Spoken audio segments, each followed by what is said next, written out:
여러분 안녕하십니까? 6월 28일 금요일 JCN 모닝뉴스 시작합니다. 환경단체 등이 영남알프스 케이블카 사업에 반대하는 가운데 케이블카 설치를 찬성하는 주민 수천 명이 어제 영남알프스 산자락에서 대규모 집회를 열었습니다. 20년 넘게 기다려온 케이블카 설치를 더 이상 미룰 수 없다며 빨리 설치해달라고 요구했습니다. 구현희 기자입니다. 영남알프스 복합 웰컴센터 광장이 빨간 머리띠를 두른 주민들로 가득 찼습니다. 영남알프스 케이블카 설치에 찬성하는 주민 2천여 명이 모인 겁니다. 손에 든 팻말과 현수막에는 케이블카의 조속한 설치를 요구하는 목소리를 담았습니다. 설치하라 케이블카!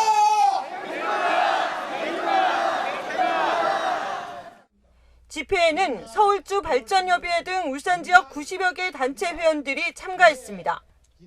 24년간 추진과 중단을 반복해온 케이블카를 이번에는 반드시 설치해야 한다고 목소리를 높였습니다.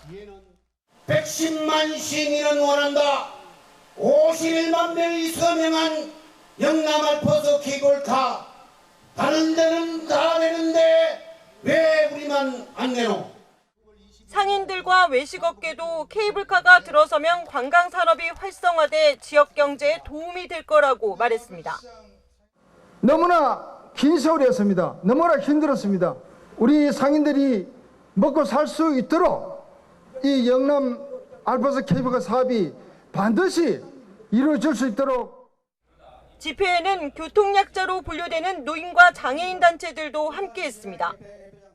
노인, 장애인, 어린이 등 교통약자들이 누릴 수 없기에 산악관광 권리 정진 차원에서도 케이블카 설치는 꼭 필요합니다.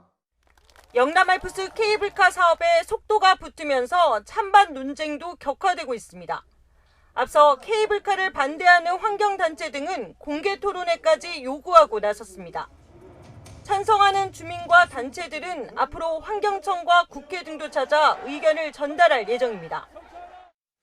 영남알프스 케이블카 사업의 환경 영향평가가 진행 중인 가운데 낙동강역 환경청이 어떤 결론을 내릴지 주목됩니다. JCN 뉴스 구현입니다. 제8대 울산시의회 후반기 의장 선거 과정에서 불거진 무효표 논란과 관련해 울산광역시의회가 어제 긴급 임시회를 열었지만 별다른 논의 없이 산회했습니다. 긴급 임시회에서는 후반기 의장 선거 과정에서 기표가 2번 된 투표지를 무효표에서 유효표로 처리한 것과 관련해 의원들 간 논의가 이뤄질 예정이었지만 전체 의원 22명 중 9명만 출석하면서 정족수 미달로 산회했습니다. 시의회는 오늘 중 다시 긴급 임시회를 열어 이 문제를 논의하기로 했습니다. 한편 후반기 의장으로 당선된 이성용 의원은 기자회견을 열고 무효표 논란을 제기한 안수일 의원에 대해 국민의힘 의원총회 결과에 불복해 선거 후보로 등록한 자체가 해당 행위임을 명심하고 더는 시의회를 파행으로 몰지 말라고 경고했습니다. 제8대 울산 중구의회 후반기 의장으로 국민의힘 박경흠 의원이 출석 의원 10명 전원의 만장일치로 당선됐습니다. 중구의회는 어제 제265회 임시회 제1차 본회의를 열고 후반기 의장과 부의장 선거를 진행한 결과 후반기 의장엔 재선의 국민의힘 박경흠 의원이, 부의장엔 재선의 더불어민주당 이명려 의원이 선출됐습니다. 중구의회는 오늘 임시회 제2차 본회의를 통해 상임위원회 구성을 마무리한 뒤 다음 달 1일 제8대 후반기 의회를 공식 개원할 예정입니다. 박천동 북구청장이 어제 북구청장 취임 2주년 기자회견 민선 8기 후반기 출범 기자회견을 통해 지난 2년간의 성과와 앞으로의 비전을 발표했습니다. 박 청장은 전기차 공장 유치와 울산 숲 조성 등 경제와 환경 분야에서의 성과를 강조하고 앞으로 문화복지, 안전 분야의 발전을 약속했습니다. 이어 최고의 정주 여건과 미래 경쟁력을 갖춘 도시를 목표로 주민들과 함께 나아가겠다고 말했습니다. 울산대학교가 어제 글로컬 대학 사업에 대한 지역 언론 설명회를 열고 사업 추진 방안에 대해 밝혔습니다. 울산대는 기존 10개 단과대학 51개 학부 체계에서 융복한 기반 6개 단과대학 16개 학부로 개편하고 교육 과정을 66학점의 전국 트랙 체대로 전면 개편했다고 설명했습니다. 또 유니스트와 병원과 협력해 미래 메디컬 캠퍼스 울림을 조성해 의과학자 양성 과정을 추진 중이며 현재 울산 주요 도심과 산업단지 등 6곳에 멀티 캠퍼스를 조성 중이라고 밝혔습니다. 울주군을 선거구로 두고 있는 시의원들이 어제 기자회견을 열고 시내버스 개편안에 지역 주민들의 의견을 우선 반영해 줄 것을 촉구했습니다. 의원들은 울산시가 지난해 11월 발표한 시내버스 노선 전면 개편안에서 울주군의 경우 버스 환승체계 강화와 일부 구간 노선 폐지 등으로 주민 불편이 가중될 것이라고 주장했습니다. 이어 다음 달 발표되는 개편 수정안도 추가 주민 설명회를 열어 주민 의견을 적극 반영해 줄 것을 요구했습니다. 청년들의 울산 이탈 문제는 울산 청년들로부터 풀기 시작해야 하지 않을까요? 그러려면 그들이 무슨 이야기를 하는지 지자체에서 잘 들어봐야 할 텐데 어제 마침 그런 자리가 열렸습니다. 전동은 기자입니다.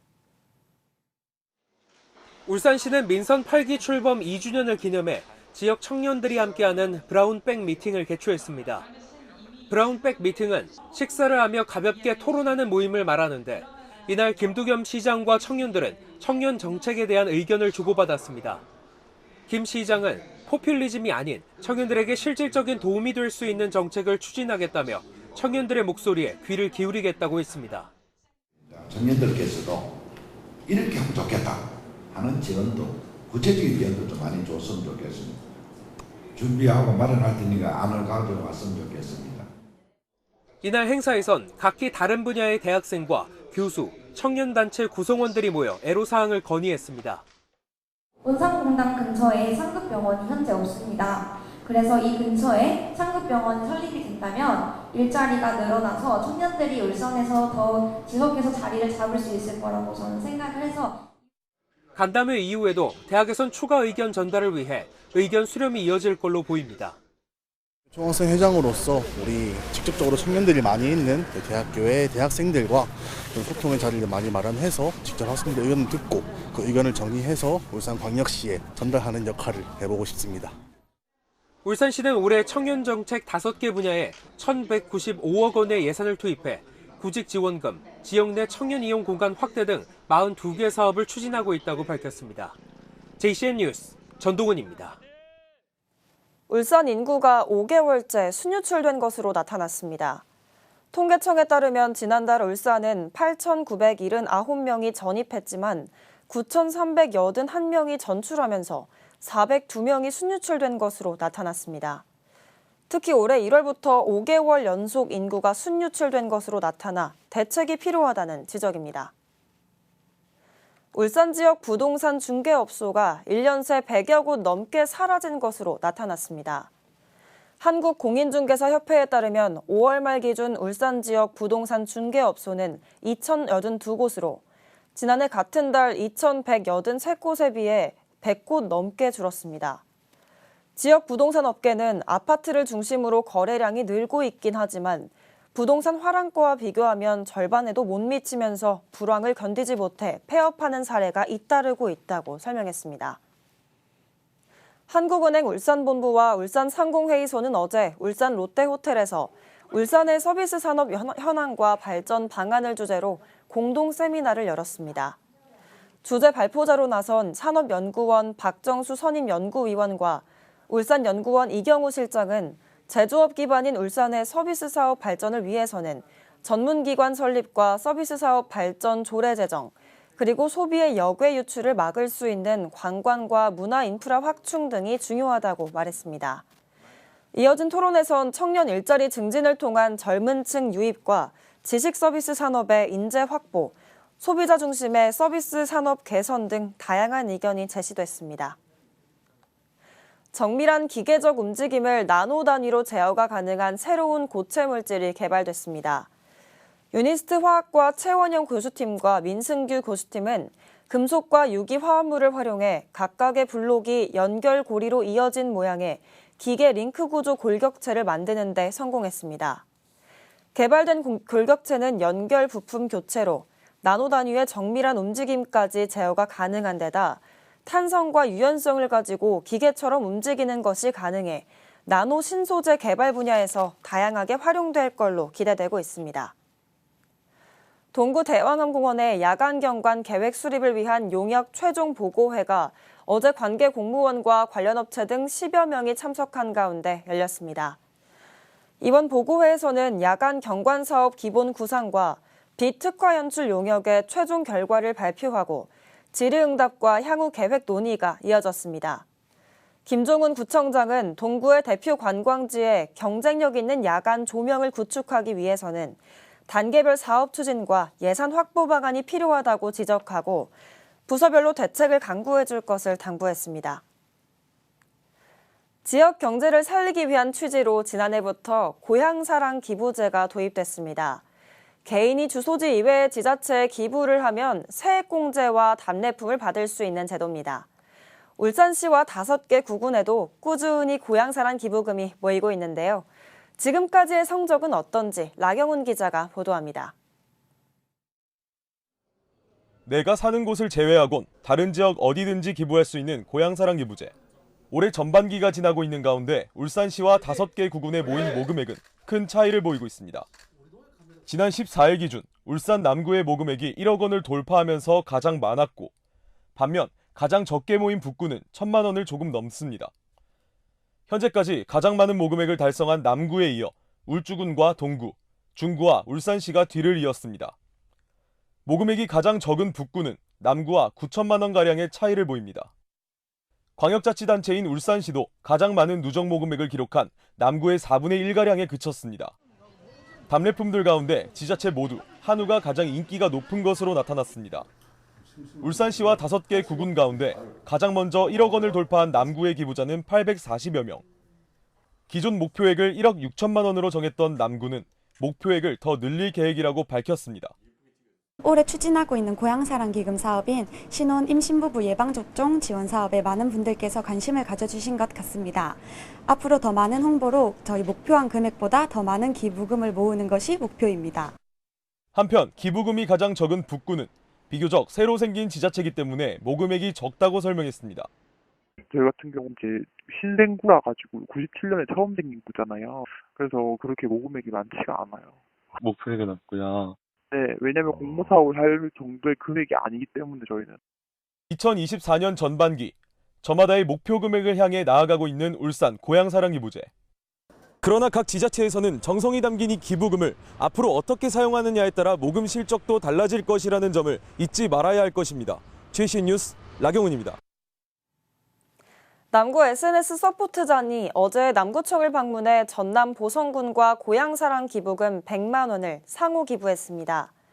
이번 기부는 서포터즈잔 단원 10명이 자발적으로 모금한 것으로 자매결혼 도시 보성군과의 우정을 다지는 의미를 담았습니다. 서동욱 남구청장은 이번 기부로 양 지역 간의 관계가 더욱 돈독해지길 바란다고 밝혔습니다. 진보당 울산시당은 어제 기자회견을 열고 민선 8기 울산시의 지난 2년을 평가하며 행정 변화가 필요하다고 말했습니다. 진보당은 현재 울산시는 중장기 발전과 지역균형 발전 전략이 없고 시민 소통 없는 즉흥 행정을 펼치고 있다고 지적하며 울산시의 행정 전반에 대한 근본적 전환과 변화를 촉구했습니다. 이어 고용구조와 원하청 구조 개선 등 제조업 도시 울산의 미래에 대한 근본 대책을 수립하고 공공의료 인프라 확충과 청년 노동자 주거 여건 개선 등 시민들이 머물 수 있는 대책이 필요하다고 주장했습니다. 울산시민연대가 민선 8기 2년을 맞은 울산시정에 대해 전시성 행사보다 미래도시 발전에 더 초점을 맞춰야 할 것이라고 주장했습니다. 시민연대는 울산시가 재벌 총수 흉상 건립을 추진하려다 백지화하고도 공중정원과 성경조형물, 떠오르는 불상 건립까지 추진한다며 비판했습니다.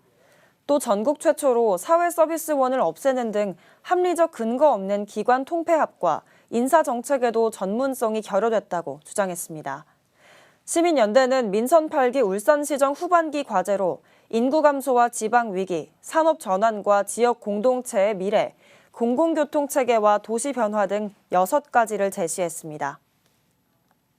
울산시가 여름철 폭염과 폭우로 인한 가축 질병 발생에 대비해 다음 달부터 동물 의료 지원단을 운영합니다. 지원단은 시 동물위생시험소 질병진단 담당자와 공수의사, 축협수의사 등 3명으로 구성됐으며 여름철 재난피해 농가에 대한 신속한 의료 지원과 추가 피해 방지를 위한 컨설팅 등을 하게 됩니다. 지원단은 여름철 자연재난 상황이 종료될 때까지 운영됩니다. 울산시가 여름 휴가철을 대비해 사람들이 많이 찾는 피서지 주변 음식점 등을 대상으로 위생 점검에 나섭니다. 점검은 다음 달 1일부터 5일까지 구군과 합동으로 진행되며 점검 대상은 해수욕장 등 다중이용시설 내 음식점과 커피 가맹점, 여름철 보양식 취급점 등 모두 125곳입니다. 시는 식품보관 기준과 위생 상태, 유통기한 여부 등을 점검한 뒤 위반 업체에 대해서는 행정처분 조치를 내릴 계획이라고 밝혔습니다. JCN 모닝뉴스를 마칩니다. 함께해 주신 여러분 고맙습니다.